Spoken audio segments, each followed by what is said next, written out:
पापड, खार किंवा सोडा असं काहीही न वापरता पण तरीही तिप्पट, चौपट अगदी या कुरडया अशा फुलतात. तर या कुरडया अगदी छान अशा फुलण्यासाठी आपल्याला पीठ अगदी हे व्यवस्थित असं छान आपल्याला सुरुवातीला पीठ करावं लागतं.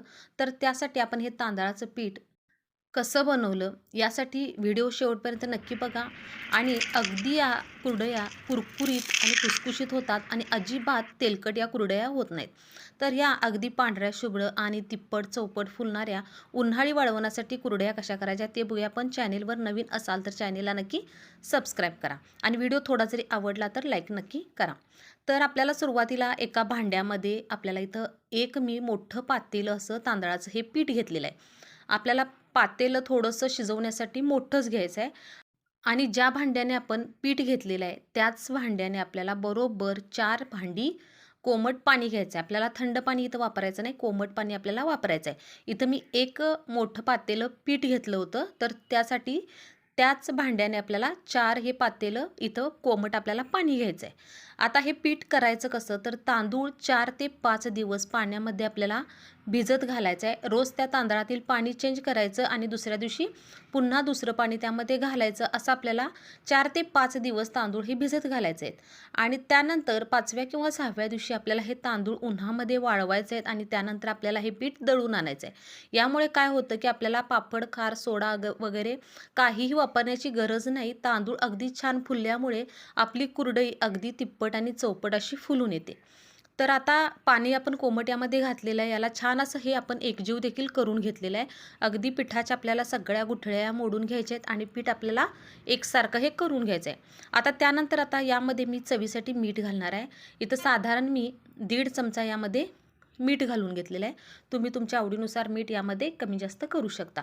पण शक्यतो मीठ आपल्याला कुरडया किंवा कोणतेही पापड करताना मीठ सुरुवातीला थोडं आपल्याला कमीच वापरायचं. आता मीठ घातल्यानंतर पुन्हा आपल्याला हे छान असं एकजीव करून घ्यायचं आहे. आता त्यानंतर हे भांडं आपल्याला गॅसवर ठेवायचं आहे. आता माझ्याकडे अशा पद्धतीची लाकडी ही रवी आहे. तर तुमच्याकडे जर अशा पद्धतीची लाकडी रवी नसेल तर तुम्ही एखादा चमचा जरी आमटीचा घेतला तरी चालेल. पण अशी लाकडी रवी असले तर घोटायला देखील ते पीठ असं अगदी व्यवस्थित येतं किंवा पीठ असं व्यवस्थित देखील शिजतं आणि एकसारखं हलवता देखील पीठ येतं. म्हणून मी अशा पद्धतीने ही लाकडी रवी वापरलेली आहे. तुमच्याकडे जर रवी नसेल तर तुम्ही एखादा चमचा घेतला तरी चालेल. आता आपल्याला कंटिन्यू हे एकसारखं पीठ आपल्याला सतत असं हलवत राहायचं आहे. आणि आपल्याला मीडियम गॅसवरच हे पीठ शिजवून घ्यायचं आहे. गॅस आपल्याला अजिबात फुल्ल करायचं नाही. मीडियम गॅसवरच आपल्याला हे पीठ अगदी व्यवस्थित आपल्याला हे शिजवून घ्यायचं आहे. कंटिन्यू तुम्ही एकसारखं सतत असं हलवत गेला तर साधारण एक 4 ते 5 मिनिटानंतर तुम्ही बघू शकता हे की पीठ हे थोडंसं घटवायला लागतं. अशा पद्धतीने हे पीठ थोडं घटवायला लागतं. पण या पिठाच्या अजिबात गुठळ्या होत नाहीत, कारण आपल्याला हे पीठ एकसारखं असं सतत असं हलवत राहायचं आहे. त्यामुळे अजिबात या पिठाच्या गुठळ्या होत नाहीत.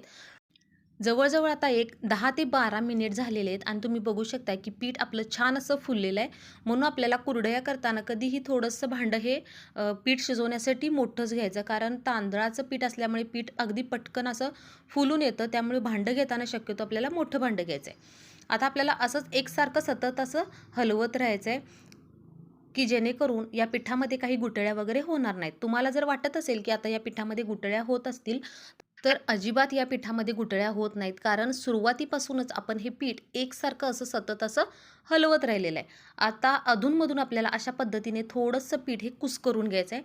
थोडंसं अशा पद्धतीने आपल्याला हे पीठ कुस्करून घ्यायचं आहे. आता जवळ-जवळ एक 15 ते 20 मिनिट होत आलेले, तर तुम्ही बघू शकता की पीठ आपलं अगदी छान असं शिजत आलेलं आहे. आपल्याला पूर्ण प्रोसेससाठी जवळ-जवळ 25 ते 30 मिनिट तरी हे पीठ कुरडयाचं शिजवण्यासाठी वेळ लागतो. आता जवळ-जवळ आपल्याला एक 15 ते 20 मिनिट तरी झालेले आहेत आणि आता आपल्याला या पिठाला थोडीशी वाफ देऊन घ्यायची आहे. तर त्यासाठी मी इथं रवीला जे पीठ चिकटलेलं आहे, हे पीठ आपण सुरुवातीला चमच्याने आपण हे सगळं पीठ काढून घेऊया, कारण आपल्याला या पिठाला थोडीशी एक 3-4 मिनिट आपल्याला वाफ द्यायची आहे. त्यामुळे या रवीचं पीठ मी सगळं काढून घेतलेलं आहे. आता याच्यावरती आपल्याला झाकण ठेवायचं आहे आणि गॅस आपल्याला पूर्णपणे लो करायचा आहे आणि लो गॅसवर आपल्याला एक 3 ते 4 मिनिट या पिठाला छान असं वाफ देऊन घ्यायचे आणि 3 ते 4 मिनिटानंतर म्हणजे जवळ-जवळ आता 25 मिनिट झालेले आहेत आणि त्यानंतर आता पुन्हा आपल्याला लो गॅसवर पुन्हा एक 5 ते 6 मिनिट हे पीठ थोडंसं आपल्याला वाफवून घ्यायचं आहे. म्हणजे अशा पद्धतीनेच आपल्याला थोडं हलवून हे पीठ शिजवून घ्यायचं आहे. टोटल कुरडईचं पीठ शिजवण्यासाठी मला 25 ते 30 मिनिट हा वेळ लागलेला आहे. तुम्हाला थोडासा वेळ कमी जास्त लागू शकतो, कारण पीठ केवढं आहे त्याच्यावर पूर्णपणे अवलंबून आहे की किती वेळ लागतो. जर तुमचं पीठ कमी असेल तर तुम्हाला थोडंसं पीठ शिजवण्यासाठी वेळ कमी लागू शकतो. पीठ माझं थोडंसं जास्त असल्यामुळे मला 25 ते 30 मिनिट वेळ लागलेले आहे. तर अशा पद्धतीने जवळजवळ आता 30 मिनिट झालेले आहेत आणि पीठ आपलं छान असं शिजलेलं आहे. आता आता हे रवीला लागलेलं जे पीठ होतं ते देखील मी सगळं काढून घेणार आहे आणि आता हे पीठ आपण छान असं एकसारखं करून घेऊया. आणि आपलं इथं हे कुरडईचं पीठ तयार झालेलं आहे. आपण यामध्ये सोडा किंवा पापडखार काहीही वापरलेलं नाही. फक्त मीठ वापरून आपण ह्या कुरडया तिप्पट चौपट या कुरडया फुलतात. कारण आपण तांदूळ 4 ते 5 दिवस हा भिजत घातलेला होता. त्यामुळे पापडखार, सोडा काही घालण्याची गरज नाही. आता आपल्याला कुरडयाच्या जो चकती असते ती चकती आपल्याला या साच्यामध्ये घालून घ्यायची. मी मोठी जी आपली चकती शेवची असते ती चकती मी यासाठी वापरलेली आहे. तुम्हाला जर बारीक वापरायची असेल तर तुम्ही बारीक वापरू शकता. आता यामध्ये मी पीठ भरून घेतलेलं आहे आणि त्यानंतर अशा पद्धतीने आपल्याला या कुरडया गाळून घ्यायच्या आहेत. इथं मी तुम्हाला ताटावरती दाखवते, पण आपल्याला ह्या कुरडया उन्हामध्ये कागदावर या कुरडया आपल्याला गाळून घ्यायच्या आहेत. इथं मी तुम्हाला ताटावरती या अशा पद्धतीने गाळायच्या आहेत हे दाखवलेलं आहे, पण आपल्याला उन्हामध्ये या कागदावरती आपल्याला कुरडया गाळून घ्यायच्या आहेत आणि आपल्याला छान एक 2-3 दिवस आपल्याला ह्या छान अशा उन्हामध्ये वाळवून घ्यायचे आहेत. आता तुम्ही बघू शकताय की मी उन्हामध्ये ह्या कागदावर कुरडया अशा पद्धतीने गाळून घेतलेल्या आहेत. आता या कुरडया आपण एक 2 ते 3 दिवस उन्हामध्ये कडकडीत अशा वाळवून घ्यायच्या आहेत. साधारण एक 3 दिवस उन्हामध्ये मी याला छान असं वाळवून घेतलेलं होतं. 3 दिवसानंतर तुम्ही बघू शकताय की आपली कुरडई ही अगदी छान अशी व्यवस्थित अशी तयार झालेली आहे. अगदी काही मोडलेली नाही, कारण आपलं पीठ हे अगदी व्यवस्थित असं शिजलेलं होतं आणि एकसारखी अशी कुरडई आपली ही निघलेली आहे.